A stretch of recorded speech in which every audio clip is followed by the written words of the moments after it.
Good afternoon, everyone. Today I'm joined with David Morgan from the Morgan Report. In today's interview, we get into the recent price action in the silver market, as well as what David thinks you should do to protect yourself for a volatile market where inflation is more than likely to make investing a little bit more challenging. All right, everybody, enjoy the interview. David, what a day to have you on. I've heard that before, Steve. It was like a couple days ago. Not from you, it was from someone else.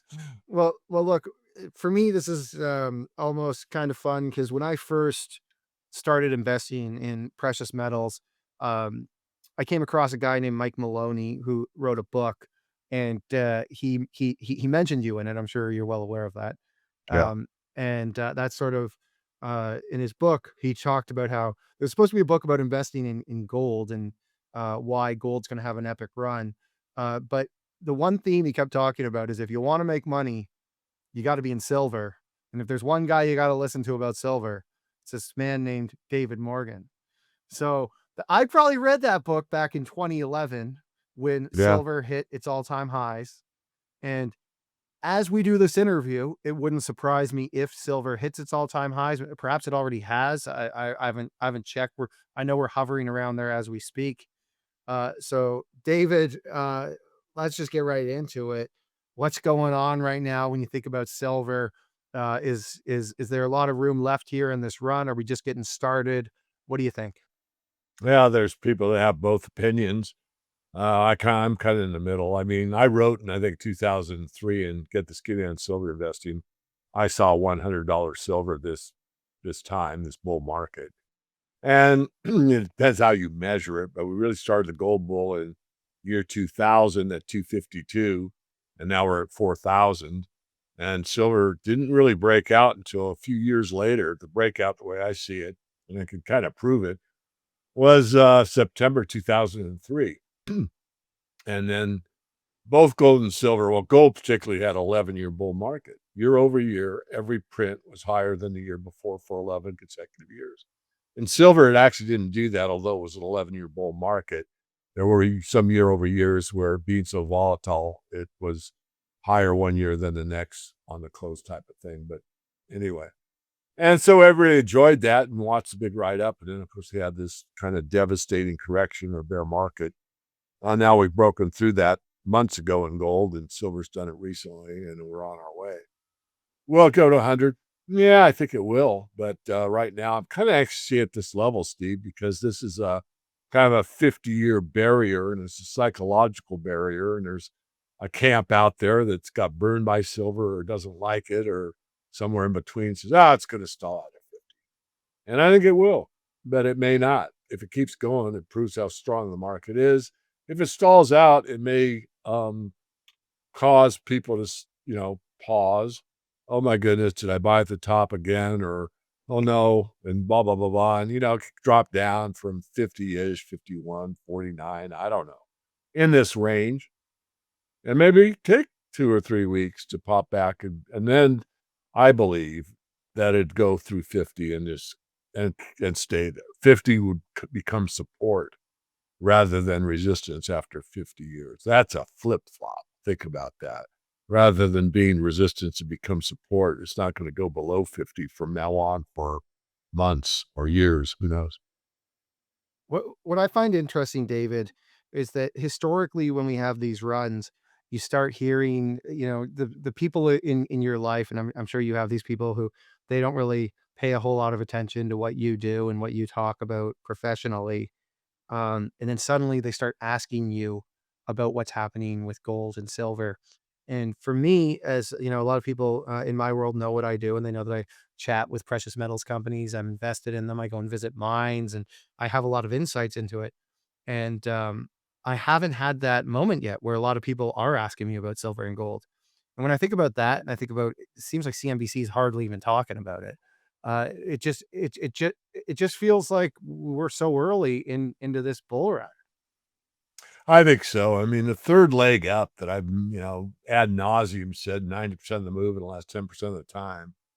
If the move from gold was from 252 to call 2000, where it broke out in a major way, for what I consider starting the third leg. We're double there already. Then, if it's a 25-year market, so you take 10% of that, that's 2.5 years to go. I'm not saying anything magic about what I'm saying. What I am trying to make very, very clear is that all markets accelerate at the end, and that's where the biggest gains come in the shortest amount of time. And we've entered that phase. So now it's going to get, violently volatile at times. In the bull market, the bull shakes off the bull rider pretty easily. I mean, 8 seconds is all you got to stay on there, using the metaphor, Steve. So I think we will get a whack or two on the way up, but don't hold on tight. Don't over leverage. The juniors are doing, spectacular, more than personally I would expect at this point in the market. But the market's small market, a very misunderstood market, and shows like yours that bring some of these mining companies to the fore and makes people aware of them, gives people insights that sometimes they don't even know where to get it.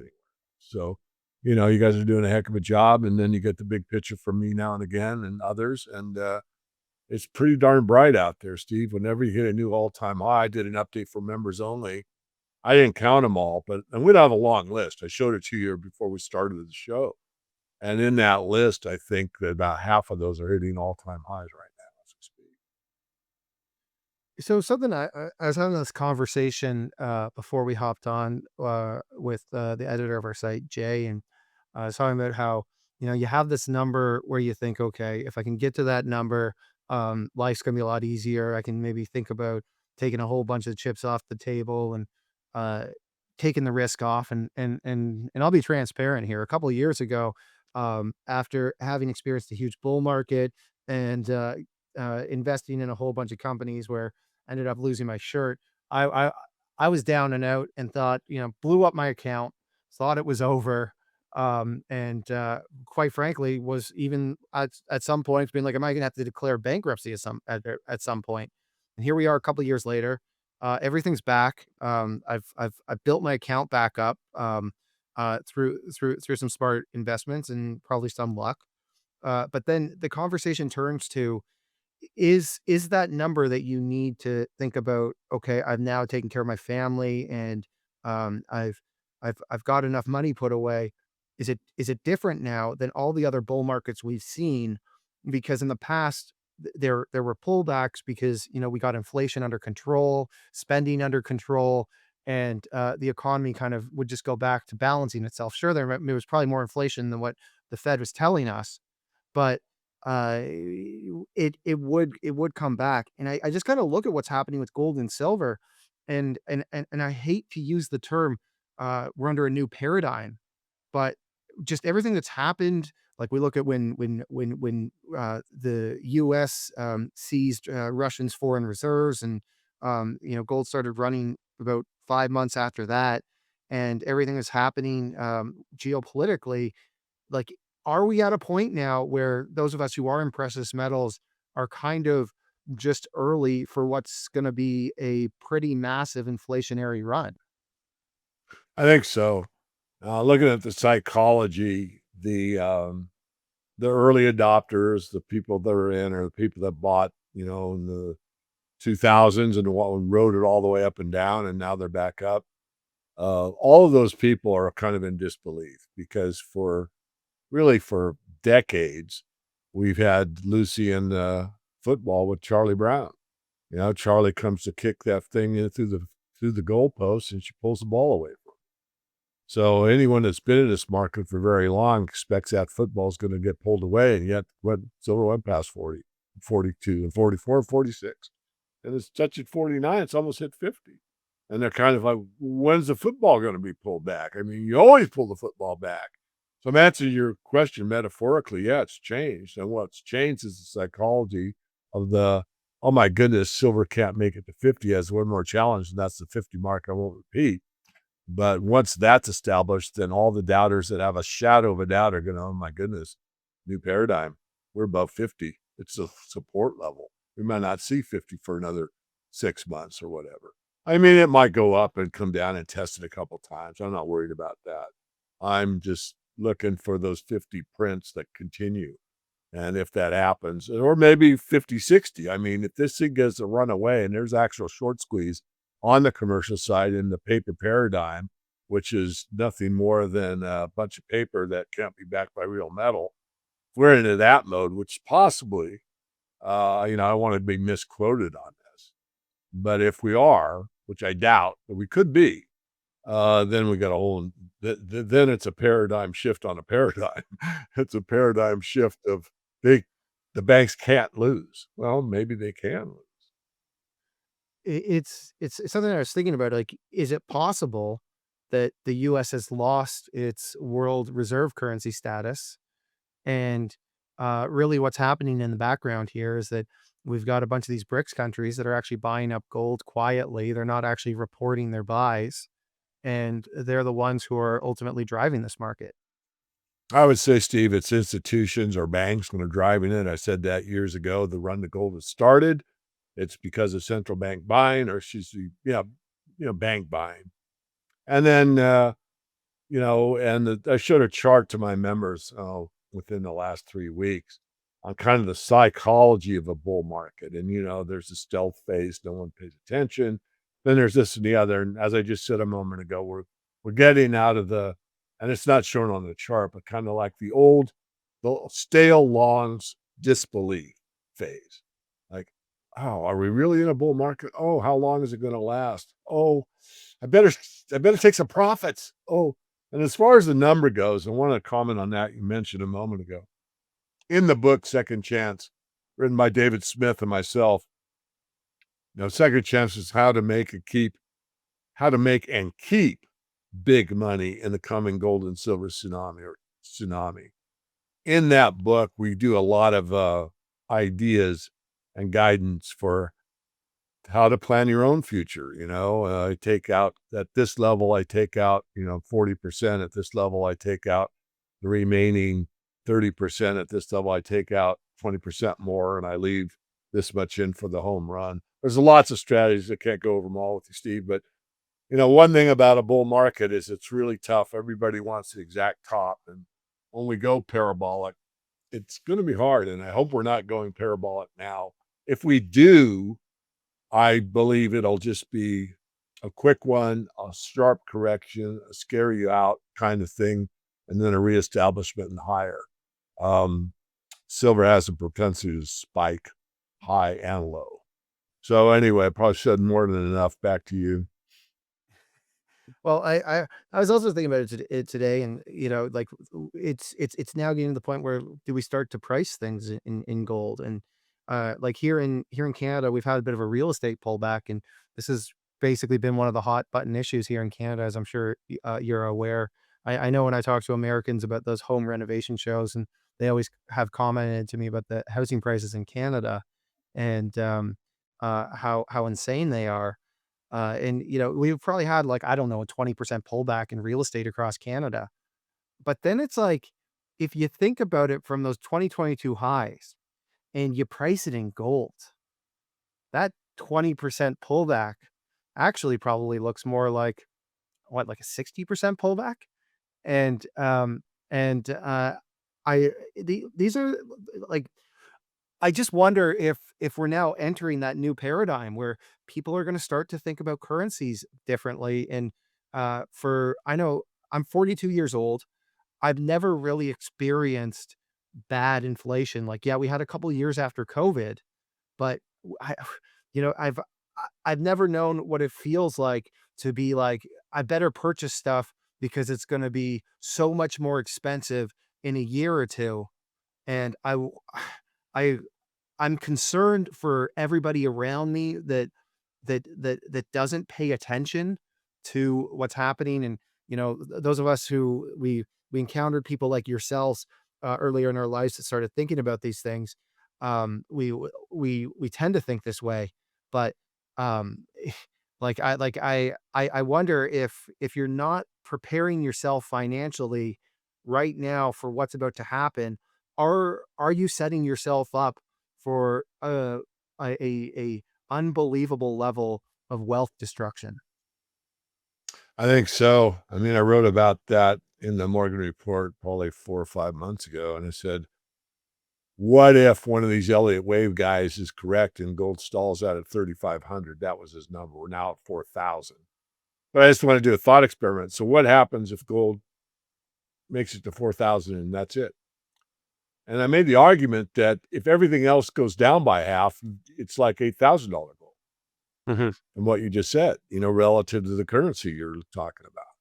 Because if gold is that disc that doesn't change of 1 ounce, but that 1 ounce used to buy you a tenth of a house, and now it buys you a fifth of a house, it's doubled the amount of house it can buy, but the paper prices stayed the same. I don't really care. I want to know what the value is. How much oil does that ounce buy me? How much house does that ounce buy me? How much stock does that ounce buy me? And that's the way to really frame it where it makes sense. So I made the argument in a debt liquidation phase, which we're probably going to enter, especially in commercial real estate in the United States. And what if the stock market corrects to the level that it belongs and not the puffed up region it's in now? All of a sudden, that constant gold could buy a lot more stocks, real estate, bonds, whatever it is. And I think it's a combination because I said on a recent interview that one thing I haven't heard no one else say it. Now, someone's probably said it or written it or whatever, but gold is the most negatively correlated asset to the stock market. Nothing else is more negatively correlated. Stocks up, gold down. Stocks down, gold up. Real simple. But think about it. If it's the most negatively correlated asset and it's making new highs, while stocks are making new highs, what does that tell you? What's going to happen if the stock market goes down 20% and gold's the most negatively correlated asset that there is, and it's hitting new highs? That means there's zero upside resistance. Everybody that bought it yesterday has got a profit today. And now big money comes in there because they don't know where else to go. Gold's the only place they can go, more or less. I'm exaggerating. I'm getting excited because think about that. It's so negatively correlated, it's telling you, it's screaming at you. Something is wrong. You know that Steve guy on small caps? He said paradigm shift. Hey, maybe. Yeah, it looks like one. Yeah, because like the thing that really got me going down the road on precious metals back, like I said, like around 2010, 2011, and I've said it before, but it's uh, even to get earlier than that. I used to be a teacher, and I remember a student once asking me, what's backing the Canadian dollar, and I said, oh well, we got a bunch of gold and reserves, and then I kind of looked into it, and I was like, it's really like I guess it's just the economy, which is um, sort of a nebulous concept.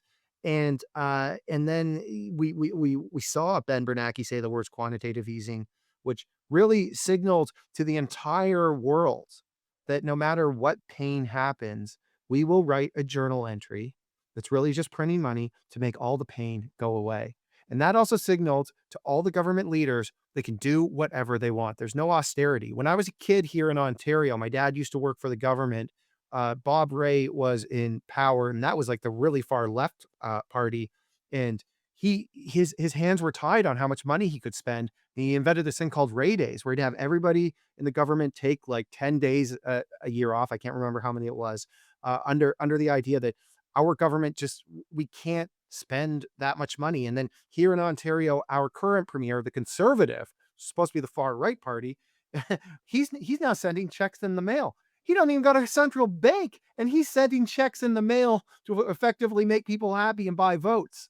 And that's really kind of what I'm getting at when I talk about this new paradigm is that if the thing that gets me freaked out about the idea that precious metals are going to go down is the idea that governments are going to get spending under control, Yeah. then I think that's a very easy bet to make. It is. Someone wrote something almost verbatim on Twitter yesterday, and I think I hearted it and I might have retweeted it. But yeah, he goes, what's the price of gold if you could print money to infinity? It's pretty clear. Now, David, while we got you on here, this opportunity to have you on, I know that you have a paid subscription service where people can find out about all the stocks that you're along with. Um, Would you be kind enough to share any of them to our audience today? Yeah, well, first of all, sure. I do different than most. I weight the portfolio. I think it's the only sensible thing to do. So big money goes into big companies, medium money into medium companies. And if you want to bet the juniors, do it, but make it a bet. Make it initially at least money you can afford to lose or thereabouts. So on that basis, um, top tier name, there's only like six. We've got Heckler in there. Royal Gold, we just added. It's up like 20% in like a month. Franco Nevada is one of my favorite wheat and precious metals. That's most of them. Then in the mid tier, we have Osisco, couple more in there. Then we have our junior producers, which are probably the best, safest junior bet because they are actually mines. They're mining metal, most of them profitably now.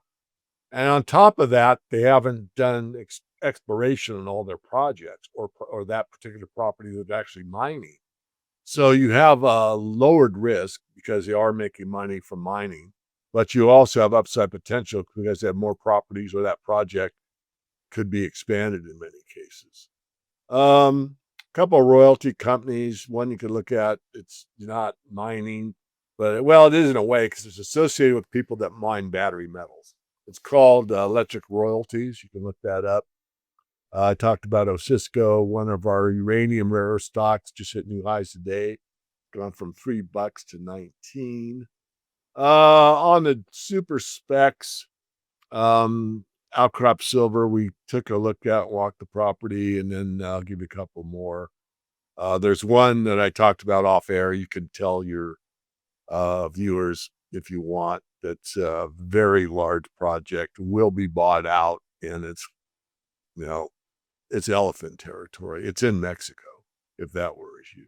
Another one in Canada that's hard to mine, but the gold's there, and it's finally turned around a lot of setbacks, but it's ready to roll. Those are the last two we discussed. So that should give everybody some idea. But big money, big companies, medium money, medium companies. You want to swing for the fences, go for it, but be smart about Mhm. David, for our audience, if they want more of your commentary, where can they go to? it. Yeah, the easiest is themorganreport.com. Just sign up for a free letter. If you're interested in subscribing, look at the join bar or tab, whatever it is. And I'll do a one-on-one consult with anybody that joins. I'll go through, share my screen, show you what companies are looking the best at a particular point in time, and get you started on the right foot. And what one last question, just because I know my producer Chris, who gets obsessed with YouTube thumbnails, is gonna be bugging me for it. But do you have a price target on silver for the end of 2026? Oh, 2026? Oh, that's a good one. Woo, baby. Okay. Well, I We're saying almost have to 15 go with months the, huh? or no, what's that? 14 months. 14 months. Yeah. Um, how about 107? We have to be over 100. So Uh, 107. That's my okay. number. Well, well, David, you've been coming on our channel since we just started out, and we were nobodies. You took the time to hop on here and chat with us, and that's something that I'll always be super grateful for. We've now got close to 50,000 subscribers, and we've really built up a large following, and we have people like you to thank for taking the time with us early on, and I'm very grateful that you have done that for us. And I appreciate you hopping on here. And hopefully we can do it again before the end of the year. Well, it's my passion. I have a lot of fun with it, Steve. Thanks for having me.